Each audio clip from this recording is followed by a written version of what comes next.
Jenesis isiokwu nke 9 site n'amaokwu nke 1.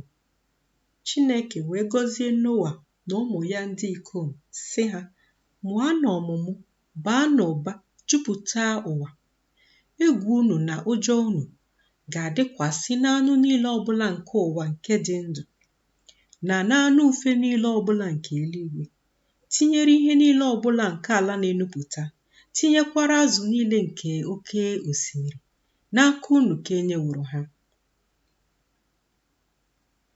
Ihe niile ọbụla nke na-akpụ akpụ nke dị ndụ ga-abụrụ unu ihe oriri, dịka akwụkwọ ihe ọkụkụ ka nyeworo unu ha niile.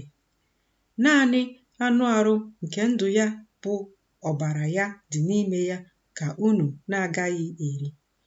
N'ezie, ọbara unu bụ nke dịrị ndụ unu ka m ga-ajụtakwa n'aka anụ niile ọbụla dị ndụ ka m ga-ajụta ya.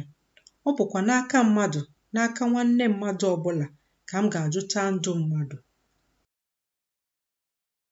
Onye na-awụsi ọbara mmadụ, site n'aka mmadụ ka a ga-awụsi ọbara ya, n'ihi na ọ bụ n'onyinyo Chineke ka o mere mmadụ.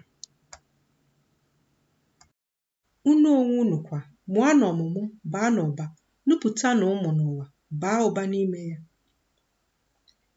Chineke wee gwa Noa, gwakwa ụmụ ya ndị ikom tinyere ya okwu sị, mụ onwe m kwa, lee, m ga na-eme ka ọgbụgba ndụ m guzosi ike n'ebe unu nọ, na n'ebe mkpụrụ unu nọ, bụ ndị ga-anọchi unu, na n'ebe anụ niile ọbụla nke nwere mkpụrụ obi dị ndụ dị nke dịnyere unu, n'ime anụ ufe na n'ime anụ ụlọ, na n'ime anụ ọhịa niile ọbụla nke ụwa nke dịnyere unu, bụ nke sitere n'ihe niile na-esi n'ụgbọ ahụ pụta, bụ anụ ọhịa niile ọbụla nke ụwa.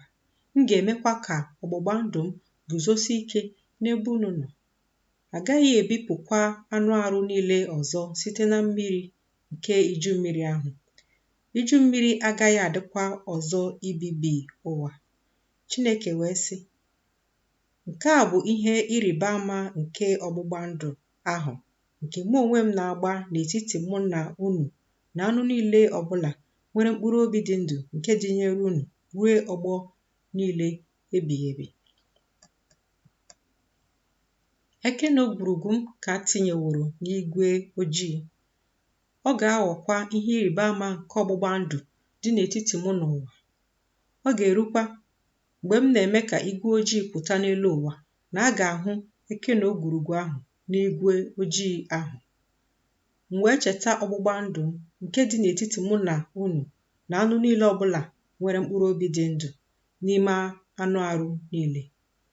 Mmiri agaghị aghọkwa iju mmiri ọzọ ibibi anụ arụ niile. Eke na ogwurugwu ahụ ga-adịkwa n'igwe ojii. M ga-ahụkwa ya anya icheta ọgbụgba ndụ ebighị ebi dị n'etiti Chineke na anụ niile ọbụla nwere mkpụrụ obi dị ndụ n'ime anụ arụ niile nke dị n'elu ụwa. Chineke wee sị Noa, nke a bụ ihe ịrịba ama nke ọgbụgba ndụ ahụ nke m meworo ka o guzosi ike n'etiti mụ na anụ arụ niile nke dị n'elu ụwa. Ụmụ ndị ikom Noa ndị siri n'ụgbọ ahụ pụọ bụ Shem na Ham na Jefet, ma Ham bụ nna Kenan. Ndị a atọ bụ ụmụ ndị ikom Noa. Ọ bụkwa site na ndị a ka ụwa niile gbasara. Noa bụ onye ọrụ ubi wee malite ịkụ ubi vaịn. O wee ṅụọ ụfọdụ n'ime mmanya vaịn ya, ṅụbiga oke, gbaba onwe ya ọtọ n'etiti ụlọ ikwu ya. Ham bụ nna Kenan wee hụ ọtọ nna ya, gosi ụmụnne ya ndị ikom abụọ n'ezi. Shem na Jefet wee chịrị uwe mgbokwasị tụkwasị n'ubu ha abụọ, were azụ ha jee kpuchie ọtọ nna ha, ma iru ha dị n'azụ. Ha ahụghịkwa ọtọ nna ha. Noa wee teta n'ụra mmanya vaịn ya, mara ihe nwa ya nwoke nke nta mere ya. O wee sị, onye a na-abụ ọnụ ka Kenan bụ, oru nke ndị oru ka ọ ga-abụrụ ụmụnne ya ndị ikom.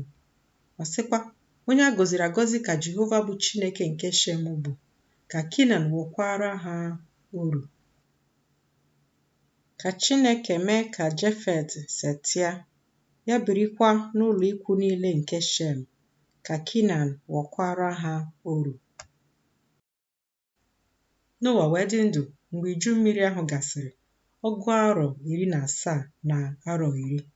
Ụbọchị niile nke Noa wee bụrụ 270 na 10. O wee nwụọ.